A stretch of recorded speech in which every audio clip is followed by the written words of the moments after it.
বাংলাদেশের সৌন্দর্যকে আপনাদের মাঝে তুলে ধরা। আমি চেষ্টা করি, আমার যেহেতু ভ্রমণ করতে অনেক ভালো লাগে, সুতরাং আমি চেষ্টা করি বাংলাদেশের অভ্যন্তরীণ সুন্দর জায়গাগুলো ঘুরে ঘুরে দেখার।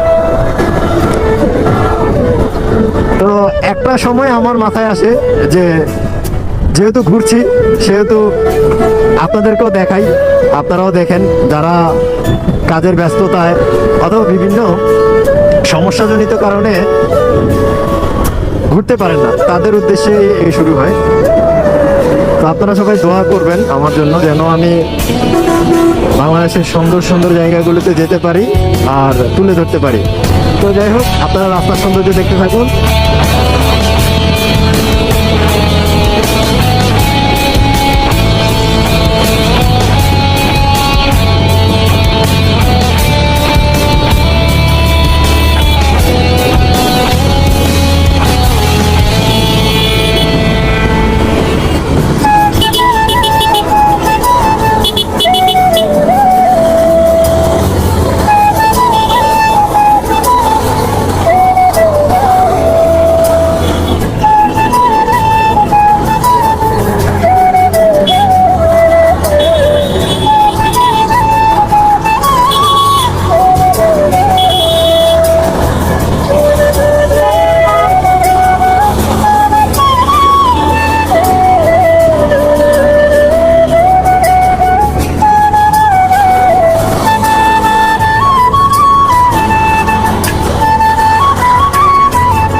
কোনো কথা হইলো, কোনো কাজ হইলো?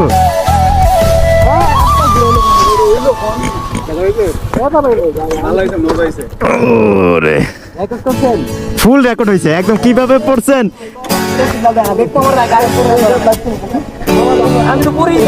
কিছু হয়েছে? না না, কিছু হয় না। এই যে বাম্পারে লাগছে।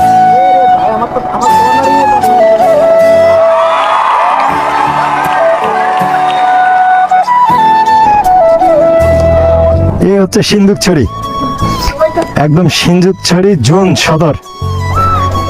ও রে প্রশান্তি।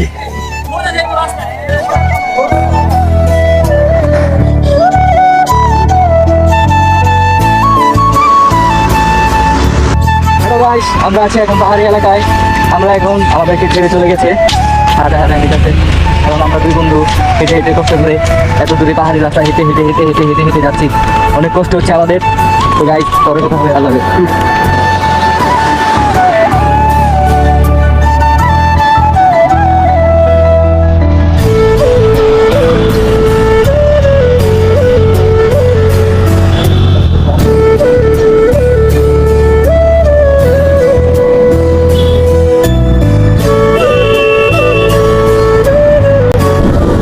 ফাইনালি আমরা সিন্দুকছড়ির সেই উল্লেখযোগ্য রাস্তায়। এটা আসলে এক কথায় যদি বলি, এটা সৌন্দর্য আপনাকে এসে উপভোগ করতে হবে। মানে এটা আসলে কতটা সুন্দর এটা আপনার মুখে বলে বোঝানো যাবে না, ভাষায় প্রকাশ করার মতো না। আপনি যত সামনে যাবেন তত আপনার মন কেড়ে নিবে রাস্তা, এতটাই সুন্দর। আমি কয়েকটি জেলা ঘুরেছি, তো তার মধ্যে যে সুন্দর রাস্তা আমার মনে হয়েছে মানে এক কথায় যদি আমি বলি যে বাংলাদেশের উল্লেখযোগ্য যে সুন্দর রাস্তাগুলো রয়েছে এটি তাদের মধ্যে একটি, এটা আসলেই অনেক সুন্দর। গাড়ির মোবিল লাগবে দেখি, এখানে অনেকগুলো মোবিল দেখা যাইতেছে। আসসালামু আলাইকুম, হোন্ডার মোবিল আছে যেটা হচ্ছে মিনারেল, হোন্ডার অথেন্টিক মিনারেল যেটা ভাইয়ার পিছনেরটা। জি জি, মোবিল না, সরি, ইঞ্জিন অয়েল কিছু ভাইয়ার পিছনেরটা। জি না, ওই যে 40, জি জি জি 40 না 30, 30, হ্যাঁ এটা যাচ্ছিলাম। এটা অরিজিনালটা কত করে ভাইয়া?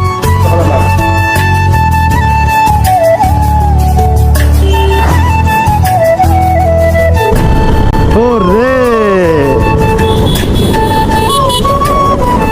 এই হচ্ছে সিন্দুকছড়ির আসল মজা। আর এটা এত সুন্দর, আমি ভাবছিলাম যে ভিতরে আরো যত যাবো তত আরো সৌন্দর্য বাড়বে। ঠিক তাই। ওরে কর্নারিং, ও সেই কর্নারিং, সেই ওরে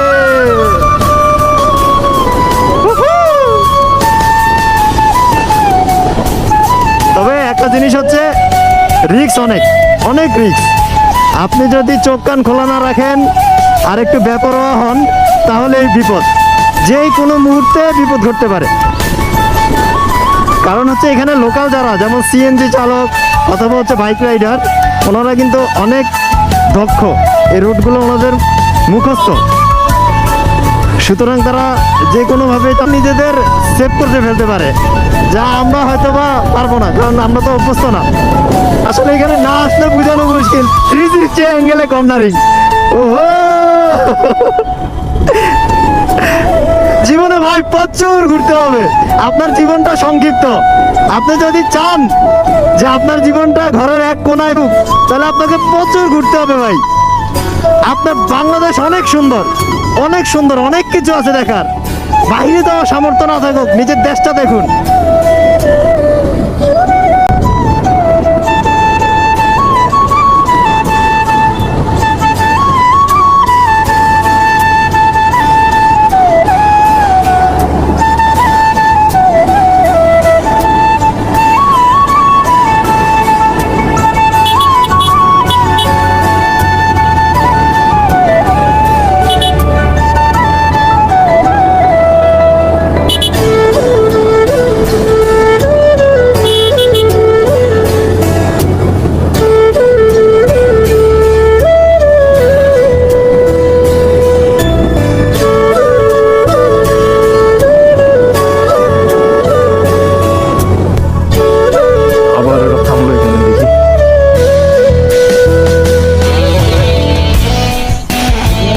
আবারও অ্যাক্সিডেন্ট, এটা আমাদের সুজুকি SF ওল্ড ভার্সনটা, নিলয় ভাইটা আর কি। এই যে ভাই কি হয়েছে দেখি, হাতে লাগছে না, আর কোথাও লাগছে, পায়েটায় লাগছে, নিলয় ভাইয়ের কোথায় লাগছে দেখি ঘাট। ইয়া আল্লাহ ভাই, হচ্ছে গাড়ির ক্ষতি হয়েছে।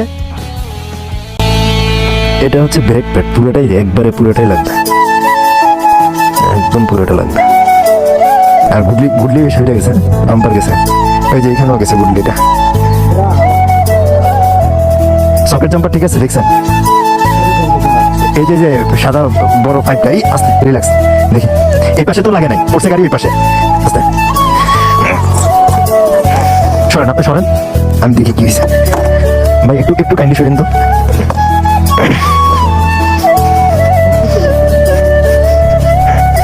এমন জায়গায় আমরা, আপনার এই অবস্থাটা আসলে দেখি, চকের জমটা কিছু হয়েছে, খেলে দোনোটা খেলে দেখেন তো, তাহলে ঠিক আছে, চকের জমটা ঠিক আছে।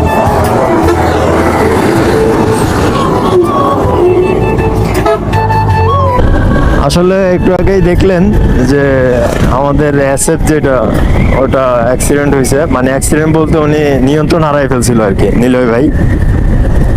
একটা দুঃখজনক ঘটনা ওনার সাথে ঘটে গেল। শুধু এই আজকে দিনে এটাই শেষ না, এর আগেও 2টা অ্যাক্সিডেন্ট ঘটছে, একটার ভিডিও আছে, ওটা এখনো ভিডিও আপ হয়নি, আপ হলে দেখবেন সবাই।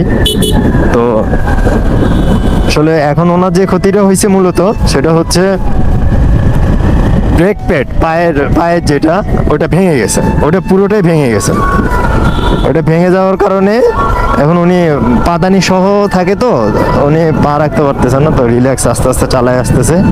এই যে দেখেন আমার লুকিং গ্লাসে দেখা যাচ্ছে মনে হয়, পিছনেই আছে। এখন আস্তে আস্তে চালায় ছাড়া কোনো উপায় নেই। দেখি সামনে যদি কোনো রিপেয়ারিং এর দোকান পাই বা ওয়ার্কশপ পাই, সেখান থেকে কোনোভাবে যদি ইয়ে করা যায়, অ্যাটলিস্ট ঢাকায় ব্যাক করার মতো যদি একটা ওয়ে বের করা যায়, তাহলে আমাদের আর এই মানে কষ্টটা করতে হবে না। সে চালাইতে পারতেছে না এই পর্যন্তই।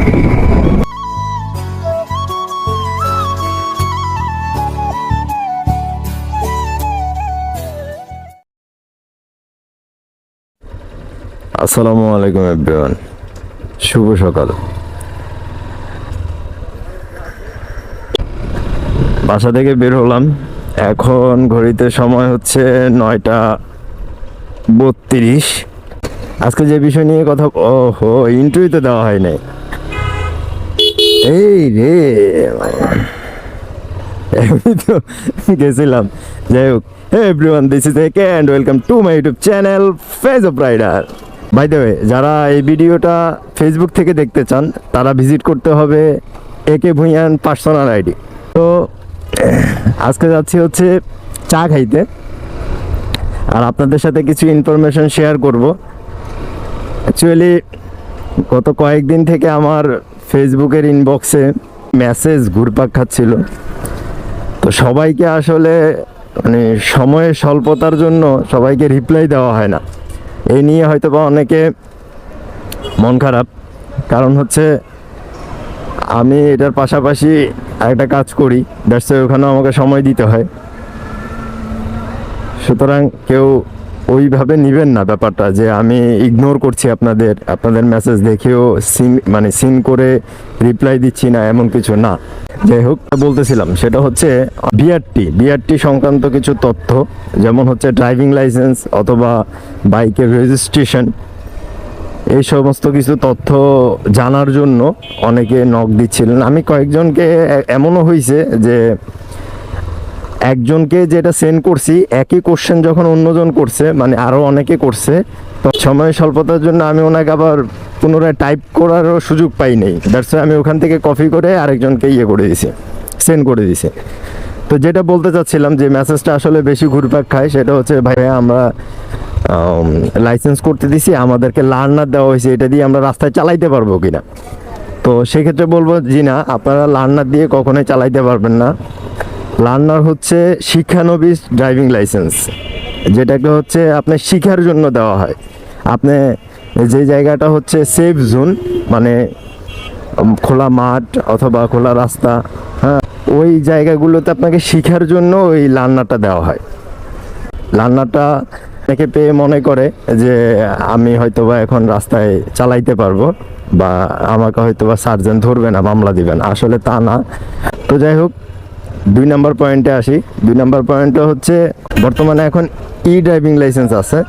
তো অনেকে প্রশ্ন করে থাকেন যে ভাইয়া আমি ড্রাইভিং লাইসেন্স পাইছি, হ্যাঁ, কিন্তু হচ্ছে আমার ড্রাইভিং লাইসেন্সের মধ্যে লেখা নেই যে আমি স্মার্ট কার্ড কবে পাবো।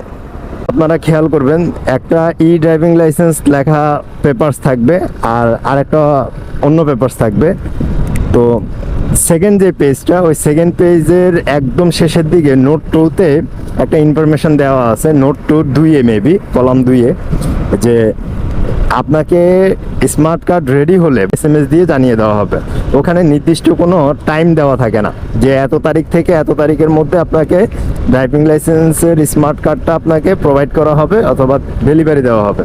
ও বাই দ্য ওয়ে, আমার এই মিটার নিয়ে অনেকে প্রশ্ন করছে, অনেকে বলতে একজন ইনবক্সে অনেকে জিজ্ঞেস করছে, বাট একজন অলরেডি কমেন্ট করছে, আমি ভাইয়ার নামটা মেনশন করতে চাচ্ছি না। যাই হোক, ভাইয়া আসলে বলতে হবে যে উনি বিচক্ষণ মানুষ।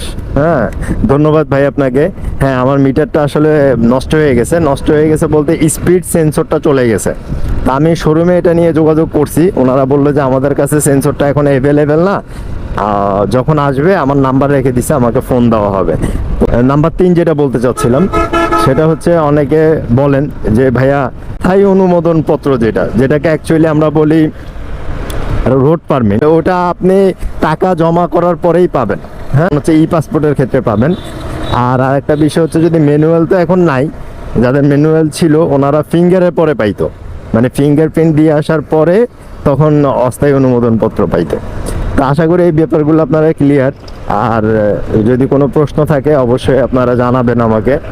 আপনাদেরকে আবারও বলে রাখি, ইনবক্সে আপনারা অনেকে নক দেন, আপনাদের যে অ্যান্সার দিতে পারি না বা আপনাদের রিপ্লাই করতে পারি না, এটা আসলে আমারই খারাপ লাগে। আপনারা অবশ্যই এটা ক্ষমা দৃষ্টিতে দেখবেন। আমি দুঃখিত, আমার ক্যামেরার ব্যাটারি মানে চার্জ শেষ হয়ে গেছিল। তো যাই হোক, শুরু করা যাক। ও, হেলমেটের ভাইজারই নামাই নেই। যেটা নিয়ে কথা বলতেছিলাম সেটা হচ্ছে বাইকের ক্লাস প্লেট। আসলে অনেকেই প্রশ্ন করেন আমাকে, ভাইয়া বাইকের ক্লাস প্লেট দ্রুত কেন শেষ হয়ে যায়? তা আসলে এগুলো হচ্ছে মেশিনারি জিনিস, নষ্ট হবেই, কিন্তু মেনটেনেন্সের যে ব্যাপারটা, বা আমরা যেই জিনিসটাকে আসলে যদি চাই যে আমরা এই জিনিসটাকে অনেক দিন পর্যন্ত ভালো রাখবো, আমরা ওইভাবে ইউজ করব।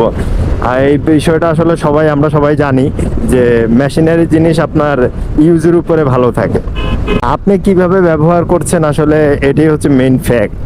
হ্যাঁ, তা আমি এইটুকুন বলতে পারি যে ব্যবহারের ক্ষেত্রে যদি আপনারা সতর্ক হন, যত্নশীল হন, তাহলে হয়তোবা এই ব্যাপারগুলো নষ্ট হবে না সেটা বলবো না, অবশ্যই নষ্ট হবে, কারণ মেশিনারি জিনিস নষ্ট হয়। এটা হয়তোবা লং লাস্টিং করবে। যাই হোক, আপনারা কিভাবে ক্লাস প্লেটের যত্ন নিতে পারেন সেটা সম্পর্কে যদি একটু বলি। যেমন আপনি মনে করেন আপনি রাস্তায় জ্যাম দাঁড়ায় আছেন, আপনি তখন চেষ্টা করবেন গাড়িটা নিউট্রাল রাখার। হ্যাঁ, সেকেন্ড সেটা হচ্ছে, ফর এক্সাম্পল আপনাদের একটু আমি প্র্যাকটিক্যালি দেখাই। করেন এই গাড়িটা আমি পার্ক করলাম, স্টার্ট অফ করি।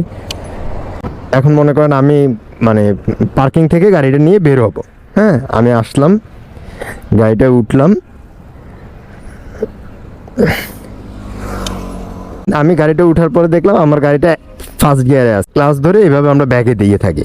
হ্যাঁ, এইভাবে দেখতে থাকি, ব্যাগে দিয়ে তারপর আমরা বেরোয়ার চেষ্টা করি। আসলে এটা ঠিক না, এটা ক্লাস প্লেটের উপরে একটা প্রেশার পড়ে। আর এটা কেন বললাম ঠিক না সেটাও আপনাদের প্র্যাকটিক্যালি দেখাই। গাড়িটা এখন নিউট্রাল আছে। কেন বললাম আপনাদেরকে যে আপনারা ক্লাস ধরে গাড়িটা পিছনে দিবেন না, একটা গিয়ার দিলাম, আস্তে আস্তে ছেড়ে দিলাম, গাড়িটা চলতেছে ক্লাচ ছাড়া। এই যে ক্লাচ ছেড়ে দিছি, গাড়িটা কিন্তু চলতেছে। ক্লাচ ধরে যখন গাড়িটাকে পিছনে দিব সেক্ষেত্রে কি হয় দেখেন, এই যে আমার ক্লাচ ধরা কিন্তু গাড়িটা চলতেছে।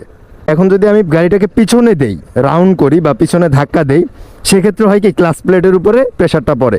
দেখেন, এটাকে যদি আমি এই যে চাপ দিয়ে ধরি, এই যে পা দিয়ে চাপ দিয়ে ধরলাম, গাড়িটা চাকাটা কিন্তু থেমে গেছে, কিন্তু এটা ঠিক না। এই যে আমি ধরে রাখছি, এই পুরো প্রেশারটা কিন্তু আমার যাচ্ছে হচ্ছে গাড়ির ক্লাচ প্লেটের উপরে। এই যে আমার ক্লাচটা ধরা, পুরো প্রেশারটা যাচ্ছে হচ্ছে আমার ক্লাচ প্লেটের উপরে। এই যে এখন যখন আমি ছেড়ে দিলাম, গাড়ির চাকা আবার ঘুরতেছে। এখন এই অবস্থায় আমি যদি আবার ব্যাগে দেই, এই যে দেখেন টাইট, অনেক টাইট, কিন্তু আমি যদি ব্যাগে দিই তখন আসলে পুরো প্রেশারটা যাচ্ছে হচ্ছে আমার ক্লাচ প্লেটের উপরে। তো সেই জন্য আমি আপনাদের বললাম গাড়িটা নিউট্রাল করে নিই। তো এখানে এতক্ষণ দাঁড়ানোটা ঠিক হয়নি, আমি আসলে কথায় কথায় দাঁড়াইছি। যাই হোক, তো আশা করি আপনারা বুঝতে পারছেন যে কেন বললাম যে আপনারা জ্যামের মধ্যে, ফার্স্ট ছিল হচ্ছে জ্যামের মধ্যে ক্লাস ধরে থাকবেন না বেশিক্ষণ। আর সেকেন্ড সেটা হচ্ছে পার্কিং থেকে বা কোথাও গাড়িটা রাখছেন, সেখান থেকে আপনি গাড়িটা বাইর করার সময় গাড়ি গিয়ারে আছে, হ্যাঁ, ক্লাস ধরে আপনি গাড়ি পিছনে দিবেন না। আপনি চেষ্টা করবেন গাড়িটা নিউট্রাল করে তারপরেই গাড়িটা পিছনে দেওয়া হলো। আর একটা বিষয় আপনারা জানতে চাইতে পারেন, এখানে টাকা কেন? এখানে টাকা হচ্ছে আসলে টুলের জন্য। এটা নিয়ে যদি একটু বলি, ভিডিওটা আসলে বড় হয়ে যাচ্ছে। তো এটা নিয়ে যদি কিছু বলি সেটা হচ্ছে আপনারা মানে খেয়াল করবেন যখন টুলে যাই তো সিরিয়াল সারিবদ্ধ অবস্থায় বাইকগুলো থাকে, তখন মানি ব্যাগ বের করে টাকা বের করতে করতে আসলে অনেক টাইম লেগে যায়। পিছনে যারা থাকে ওনারা অনেক বিরক্ত হন। তো দ্যাটস ওয়াই আমি চেষ্টা করি, আমি সবসময় করি তা না, সবসময় করতে পারি না, মনে থাকে না আসলে। তো আমি চেষ্টা করি যখনই মনে থাকে মানিব্যাগ থেকে টাকা বের করে 10 টাকা এখানে রেখে দিই, খুচরো টাকা রেখে দিই, যেন আমার টুলে গেলাম জাস্ট করে দিয়ে দিতে পারি। যাই হোক, আজকের ভিডিওটা এখান পর্যন্তই। আপনারা সবাই আগামী ভিডিও অবধি সুস্থ থাকবেন, ভালো থাকবেন এই কামনাই করি। আর অবশ্যই সাথে থাকবেন, দোয়া রাখবেন। আল্লাহ হাফেজ।